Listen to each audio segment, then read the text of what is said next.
Assalamu alaikum. I am live at 12:05 instead of at, hold on, I have to fix my Instagram. So Facebook actually changed up on me, and it was giving me some complicated way of going live, but I figured it out. Hold on, let me get my Insta people here. My Insta people are here. Okay, assalamu alaikum. And we are live today. So I gave a little bit of a notice, maybe half an hour notice. I really need to give you guys a longer notice for when I'm going to do live. Assalamu alaikum, Insta people. So this is what I'm going to do on today's live. I believe Instagram allows me to bring people on, so I'm going to bring people on and ask questions. So if you have a specific question about weight loss, about fitness, and you are brave enough to come live with me and turn your video camera on, then you can actually do that. So tell me where you are logging in from. I am in New Haven, Connecticut, so tell me where you are. So it's about 12 noon here on Sunday, March 1st, here in New Haven, Connecticut. It is a bright but chilly day here. Let me just share my, tell me where you're logging in from. I know I have a lot of new Insta followers. Instagram, I don't know. Why are we always trying to share the name of Instagram people? It's like IG, Insta this. Anyway, so today we are talking about health, wellness, food, and fitness. And I'm sorry, I'm just trying to pull up my, I can see on Facebook. I'm having technical issues, y'all. I think I can see it now. Okay, I think I can see it.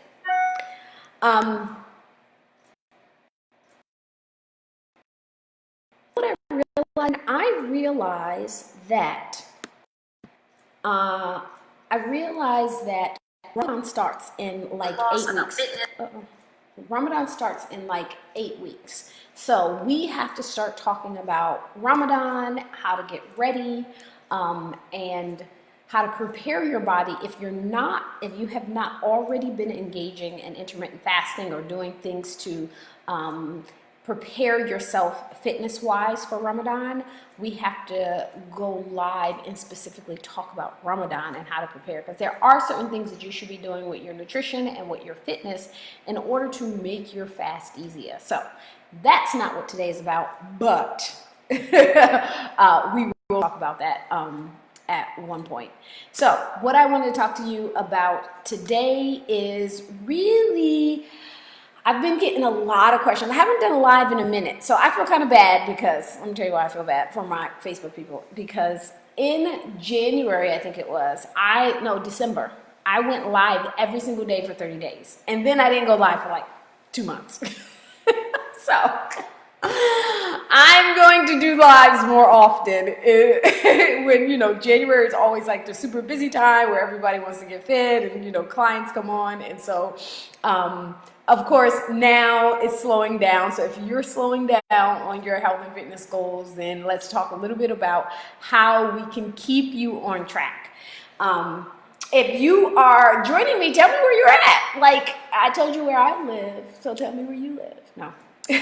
So when we talk about weight loss, so today we want to talk about how to outsmart your fat cells. And there's a couple of things that I wanted to, that came to mind and I thought it was really interesting. So first thing I'm going to talk about is I've not been watching, but I watched Gwyneth Paltrow has a new show on Netflix. I don't know if it's new, it might be old. I just discovered it because when I do watch TV, I tend to do it in like spurts of, hey, look, I'm discovering your show every single day, and then I don't watch TV for a month, and then I'm back to discovering the show every day. So there's a show on Netflix called The Goop Lab. I think it's Gwyneth Paltrow's. I know there's been some controversy about her and like vaginal steaming and some other stuff, but I decided to give the show a listen to or a watch because it's really interesting just seeing other people's perspective. And she did this one, so it's several episodes. I want to say it's about 8 or 10 different episodes. I haven't watched the whole thing, but I watched one particular one, and it was about diet. And of course, I'm going to watch that because, you know, that's what I want to stay up to date on or see what other people's perspectives were. So, Umi's Comfort, you're from Detroit. Hey, IG Barbados. I've never been to Barbados. DreamGetter76. I am going to assume that because your IG name is DreamGetter76, that you were born in 76. Hey girl, I was born in 76 too. Hey. Matter of fact, my birthday is Friday. Did you know that? Oh, we have London. If you have any questions that you want me to answer along the way, then you can actually also put it inside of the chat and I'll get to that as well. I apologize for jumping around a little bit, but so I was talking about Gwyneth Paltrow's show. So Gwyneth Paltrow has a show on Netflix called The Goop Lab. In each episode, they talk about different aspects of improving your health and wellness in your lifestyle. And this particular one is about diet. And so the concept of the show is actually with her and her employees. The Goop Lab is her lifestyle company. And her employees, they do these experiments and actually, you know, give their real life reaction and feedback. And this particular one was about diet. So her and 2 of her staffers, they all took on a different diet challenge, and they actually had their biological clock, not reproductive clock, but biological, I should say biological age is a more appropriate term. They had their biological age tested. So what is a biological age and how do you test a biological age? So chronological age is I am this many years old. You're actually talking about how many years you have been on this earth. That is a chronological age. So on Friday, chronologically, I will be 44. I don't know what my biological age, but I am so itching to get tests done to find out what my biological age is.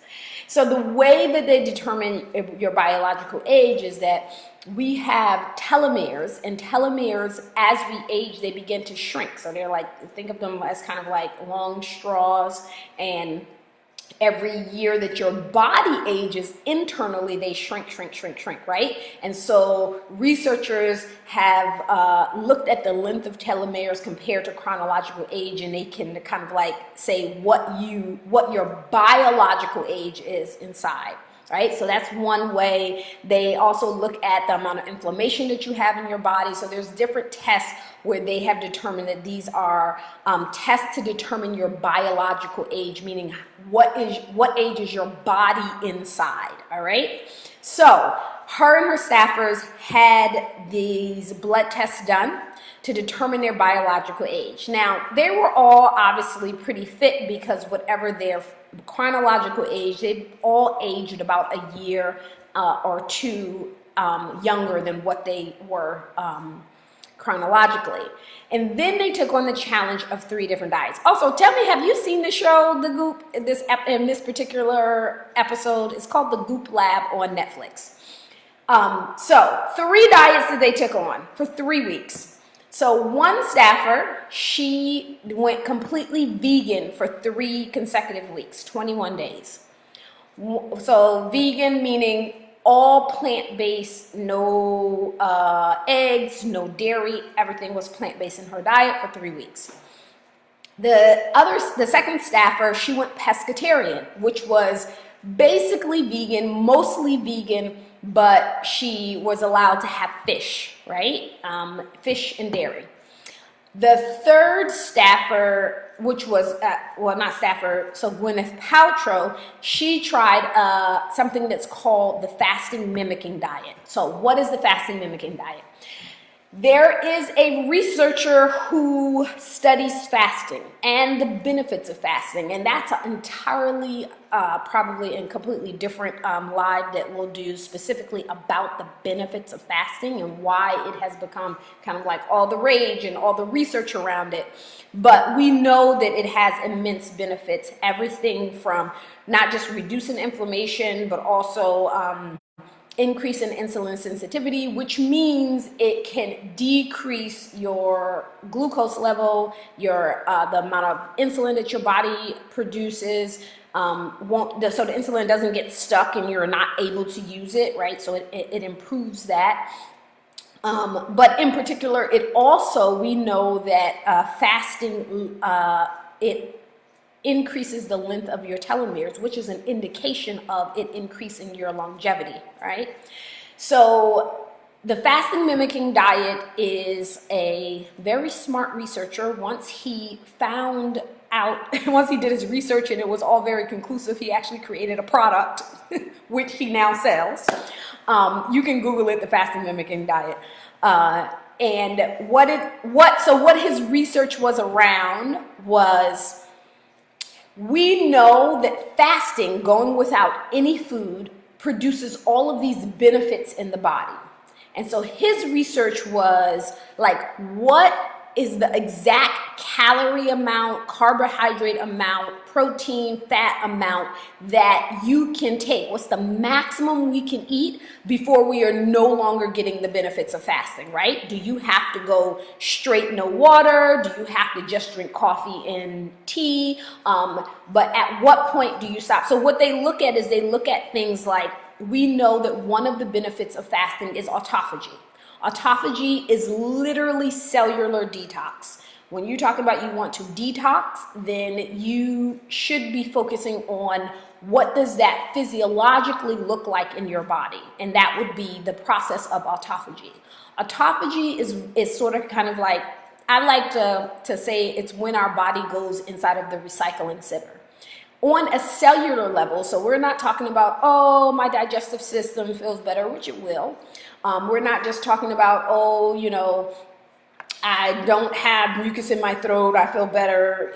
We're not talking about, oh, this is a quote unquote liver detox, or whatever other kind of detox that people claim that the teas or other diets produce. But we're talking an actual physiological that has been proven by science that helps your cells themselves, so not the organs, but the literal cells of the organs.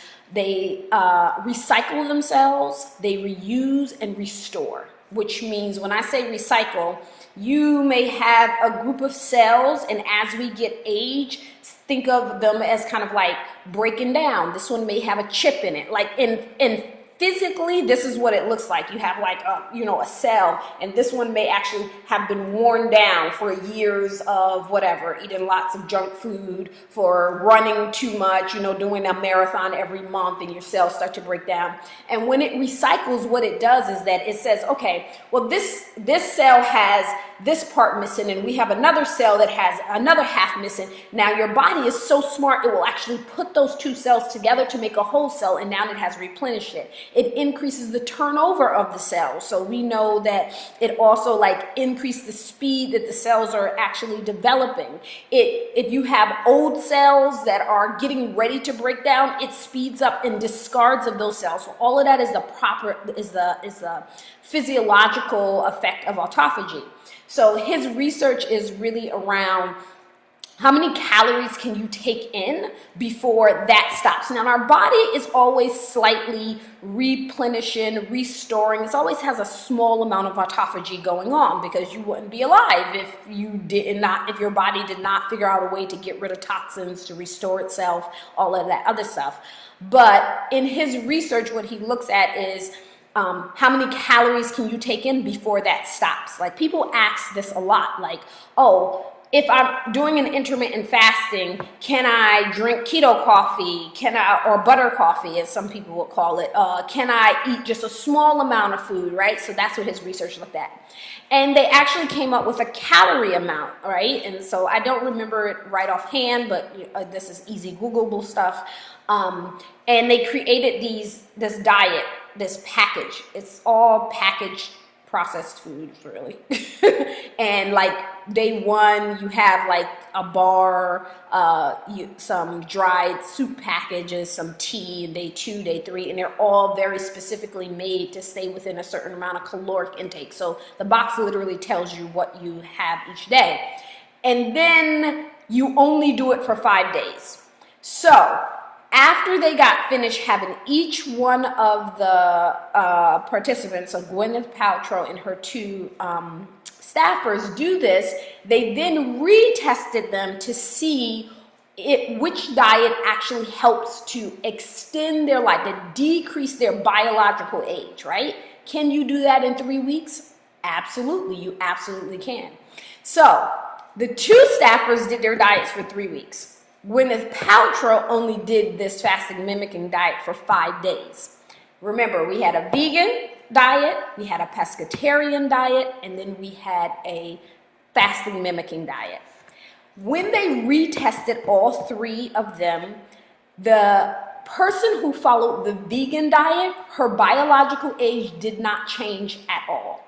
And the researcher explained that to say, there's a lot of benefits of eating a completely plant-based diet, but there's also a lot of drawbacks. And the drawbacks literally canceled out the benefits. So it made her just where she was. It did not change.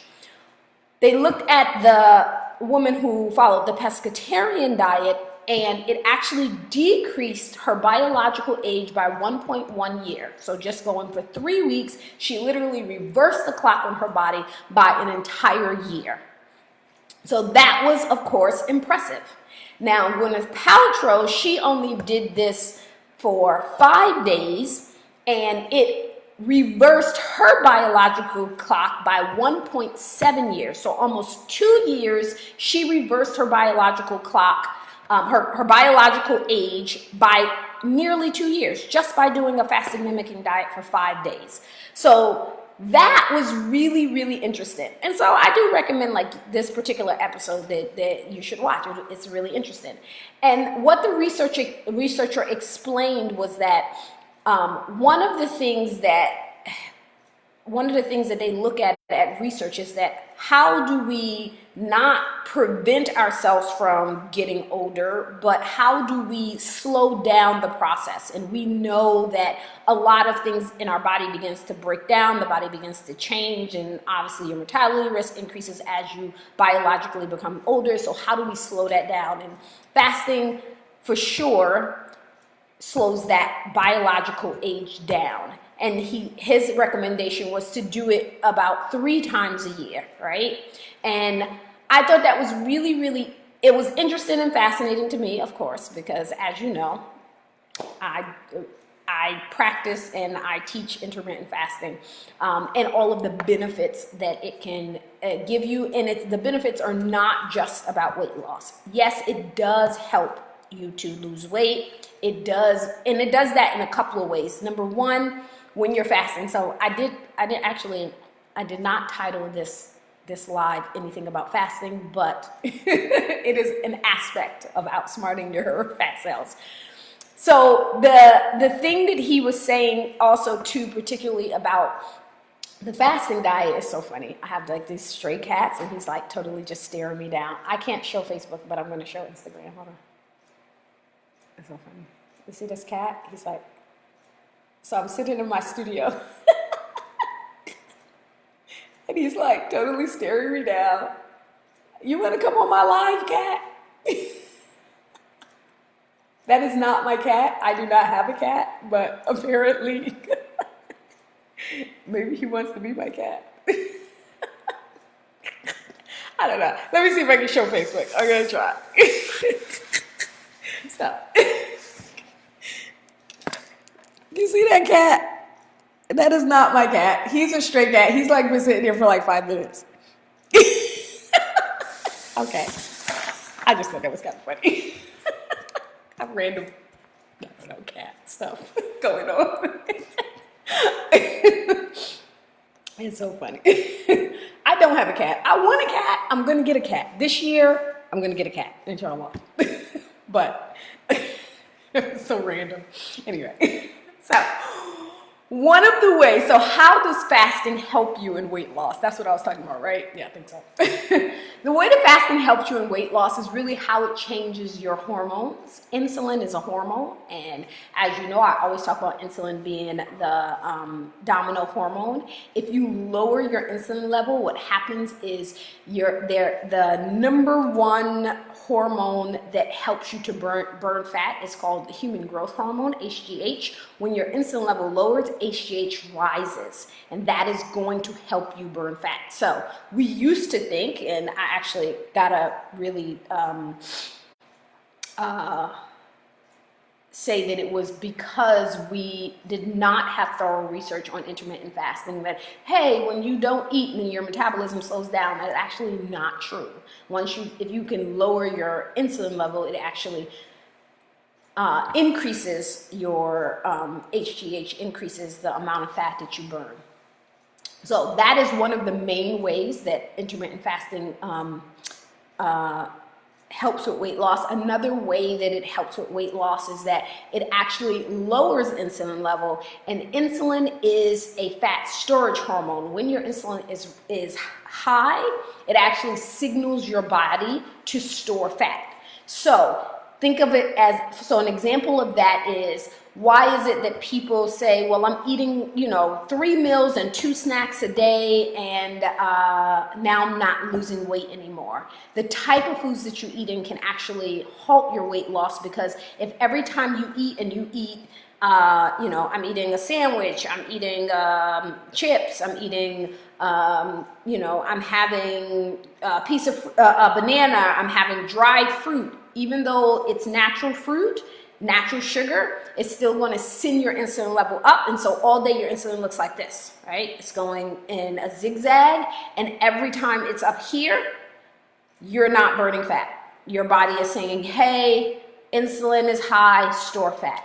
And so when you are doing fasting, obviously you're not eating this, so your insulin level is here, right? And so your fat storage, your fat burning happens at a more rapid pace. All right, questions. Yasmin Chaudhry says, Salam, I'm from London. Wa alaikum salam. I've started a low-carb diet, not following keto, as I can't do that extreme. Will that still be good to burn fat in some ways? Any reduction of carbohydrates is going to assist you in burning fat, because an excess carbohydrate do two things. When you take in carbohydrates, your body is trying to use it for energy. Every bit of additional carbs that you cannot use for energy, your body will store it as fat. That's number one. Number two, lowering your carbohydrate level is going to lower your insulin level, which is always going to be helpful for those other things that I just previously mentioned.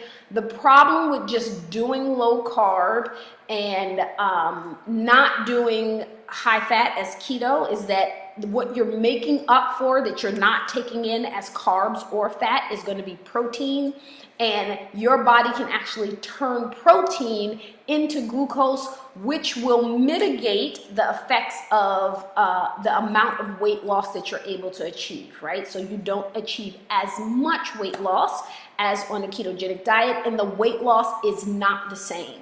Your body is more likely to actually cannibalize itself. So when you're doing low carb and low fat, when you're doing low carb and low fat, then you're making up for the rest of your diet in protein, and so you're not going to get a lot of the health effects that ketogenic eating provides. But I am for anybody saying, hey, I'm not going to eat rice anymore, or hey, I'm not going to eat bread anymore, because we get sugar in so many ways that were not even intended, right? So you pick up barbecue sauce on your food, you have salad dressing on your salad, all of these things where, say, 50 years ago, 75 years ago, sugar was not inside of those products, or people just didn't use those products at all, right? Salad meant vinegar and balsamic vinegar and olive oil, as opposed to ranch dressing and French dressing and all these other things. So even if you go for a lower carb dressing, generally a lot of them still have some type of sugar in it, some type of sweetener. So the reason why carbs have become such an issue in our diet is because we get carbs unexpectedly, unintended, and it is way too much. So Nazozi Prasi says, weight loss, how long can I fast? So in terms of how long can you fast, what the research says is that you should not do anything more than 3 to 5 days. After 5 days, you actually start damaging your metabolism. And that damage of the metabolism may not actually reverse itself. It can be permanent damage. So I know that like intermittent fasting and extended fasting is all the rage, and you even have Facebook groups that's dedicated to, hey, we're going to do a 7-day fast, we're going to do a 10-day fast. You should actually not be fasting for 7 consecutive days.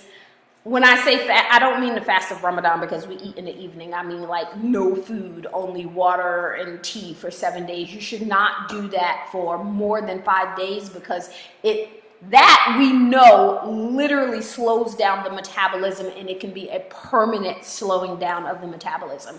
So one of the research studies that they did is they actually researched they actually studied the participants to show the biggest loser. And again, this is something that's easily Googleable. You can go on Google and you can read the article and you can read the research.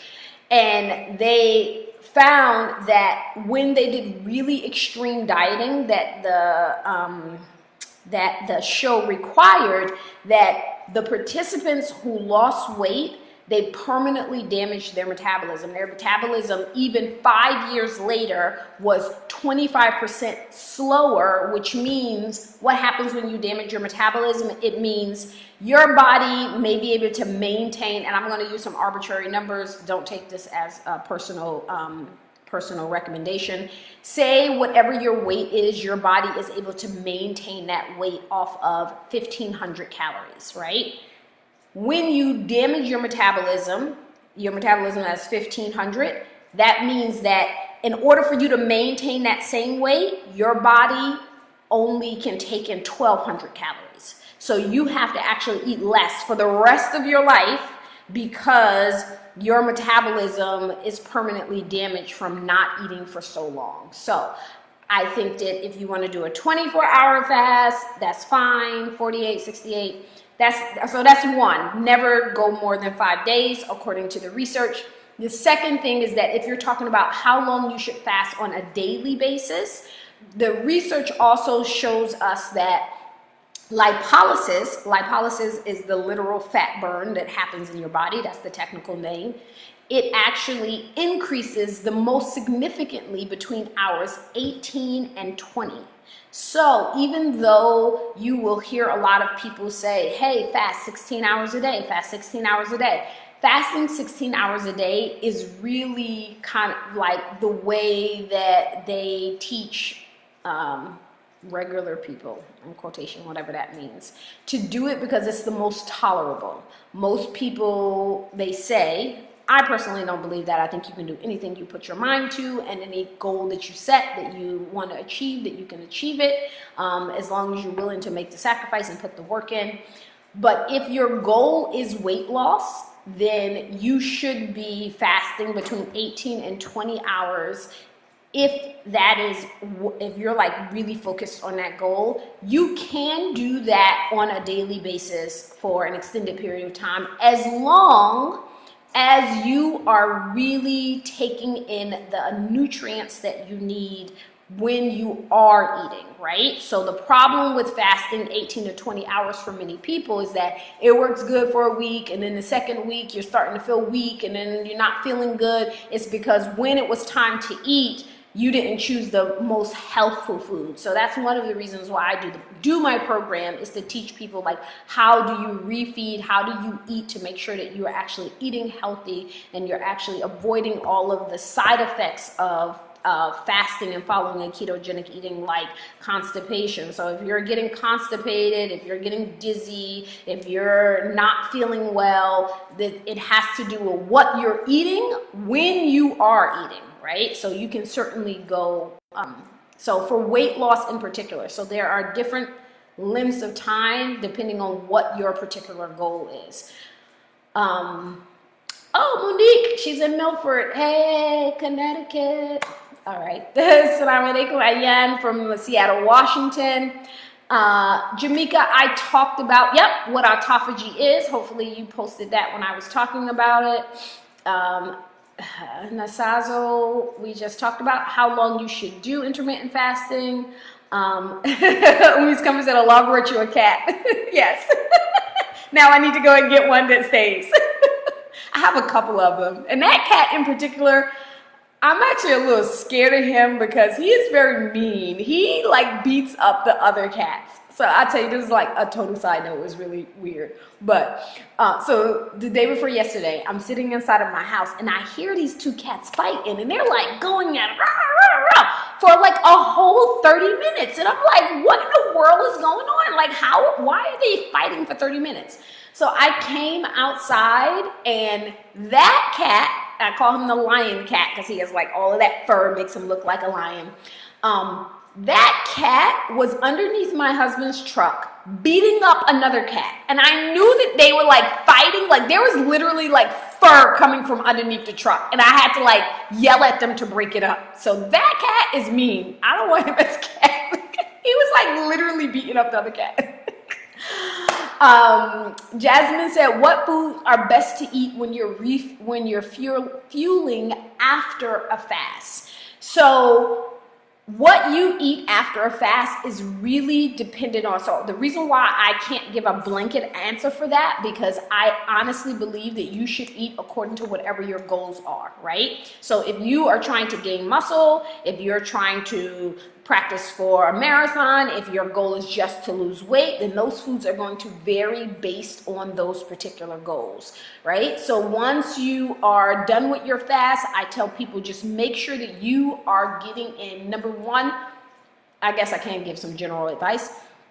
Generally, after your fast, you want to make sure that you're getting in your vegetables. If you follow me for any amount of time, you know that I am a huge proponent of leafy greens. Not just because they're good, because they're full of fiber and antioxidants, they're also shown to help you with weight loss, to help prevent cancers. Like there's so many benefits to eating dark leafy greens. When people have negative side effects to intermittent fasting or ketogenic eating, 8 out of 10 times, it's because they are trying to eat what they categorize as tasting good to them, and it does not include vegetables. So you have to make sure that you're eating your vegetables, make sure that you're getting in your protein. You know, I am not, and I'll be completely transparent with you guys, I am not an advocate for a vegan diet. I do believe that we need protein, and it is something that is a part of our I guess Islamically we would say fitr, that you have to eat protein. So make sure that you're eating a good source of protein. Make sure you're eating lots of dark leafy greens.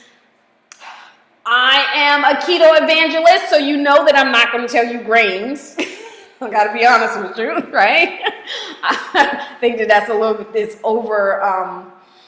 an over push, and your body can function absolutely fine and absolutely, and even better, even if you're not eating grains and carb-fueled foods. If you are significantly overweight, do you still need to consume a lot of fat on keto, or will the body use stored fat? If you are significantly overweight, yes, you still need to consume a lot of fat on keto, because you cannot get into ketosis if you are not consuming enough fat. The amount of fat that you consume on keto has very little to do with how much weight you need to lose. A ketogenic diet, which makes it different than, say, just a plain low-carb diet or just a moderate carb or every other diet, is because it is specific. It is literally reprogramming your metabolism to burn fat versus burning muscle. If you do not consume enough fat, your body will not know that it needs to consume fat, as meaning your stored fat. It's really important that you consume enough fat to train your body to use fat. So yes, yes, yes, it is not a ketogenic diet if your fat is not at least 60 to 70%, preferably. So the macronutrient ratio you should be aiming for on a ketogenic diet is 70% fat, 20% protein, and 10% carbohydrates. You can modify that depending on how quickly you want to lose weight, or whatever your lifestyle allows you to do, and you can decrease the amount of fat. But what we do know is that if less than about 60 to 65% of your diet does not come from fat, then you are not going to go into the state of ketosis. So ketogenic is not just about low carb, it is about physiologically you reprogramming your metabolism in order to go into the state of ketosis. All right, so you can't do that if you're not eating enough fat. The idea of not having enough fat is, or trying to stay away from fat, really is, it really is about this brainwashing that we have received that fat is bad, fat is bad, fat is bad. Fat is not bad. Your body will fat in order for it to reprogram your metabolism. So that is what I teach inside of my course, which is still open, by the way. So I'm going to remind you guys that we are starting the coaching for the MR40 Method 40-day challenge. It is 40 days of intermittent fasting, well-designed and well-implemented ketogenic diet. We are doing this in a healthy and healthful way so that not only will you lose weight, but you will improve your health. We have had some amazing stories of people cutting their A1C levels in half, losing 22 pounds. I think that the record that we have is Gracica, who lost 22 pounds in 40 days. And because she was very dedicated and doing every aspect. So the exercise, the intermittent fasting, the well-designed diets, doing all of those. You can go to mr40method.com in order to do that. So here is the difference between this program and the ones that I've done in the past is when you join the 40-day challenge, I am going to personally coach you. So just like we are sitting here on a chat now, we have a private chat that just for the participants of the challenge, and we will interact on a weekly basis. You get access to everything on a members only website, menu and meal plan, one that includes proteins, animal proteins. You actually get a full 2-week vegetarian menu and meal plan. So that's another myth about a ketogenic diet, is that it does not have to mean that you're eating bacon and chicken and all that other stuff every day. You can certainly follow a ketogenic plan and also follow a vegetarian plan. Can't do it vegan, but you can do it as a vegetarian. So that you're going to get that. And what's different about this challenge that I have not done in the past is that I'm including more workouts, even some live workouts with me, again, just like this on video chat. So you'll be able to participate in those. If you have joined a challenge in the past, you know that the support that you get is just absolutely wonderful. And so you're going to be in a private Facebook group for women just like you, everybody following the program. But the challenge participants is going to be separate than just the Facebook group is like a combination of people who have joined previous challenges and people who have purchased other programs. But if you are in that group, my lives and my extra coaching for this challenge is going to be separate and different than that. So you do have to join the challenge if you want to participate in those things. You can go to mr40method.com and you can join the challenge there. I hope to see you guys inside of the challenge. This is going to be awesome. I'm excited. I'm excited to get a whole new group of women and see how they transform their lives and their bodies throughout this next 40 days. We have about 8 weeks before Ramadan. So this is actually a wonderful time to start priming your body to get ready for the fast. Because even though we're doing intermittent fasting is different than our Ramadan fast. Our Ramadan fast is considered a dry fast. And when you do a dry fast, it's a little bit more challenging than doing intermittent fasting. So if you struggle with Ramadan, then this is a great time for you to start priming your body to get ready. You start off with the intermittent fasting, and then we go into the dry fasting of Ramadan. The workouts is certainly going to get you ready for Ramadan because you should be increasing your cardiovascular endurance during this time leading up to Ramadan. I'm going to do a live and I'm going to talk specifically about that, like what is the physiological effects of doing a dry fast during Ramadan and how can you prime your body to make that a little easier. That's going to be my live next week. So I've been chatting for about 40 minutes now, so I am not going to keep you guys any longer. I want to thank you for tuning in, and I hope to see you inside of the MR40 Method 40-day challenge. All right? Thank you for logging in. Thank you for joining me. Assalamu alaikum.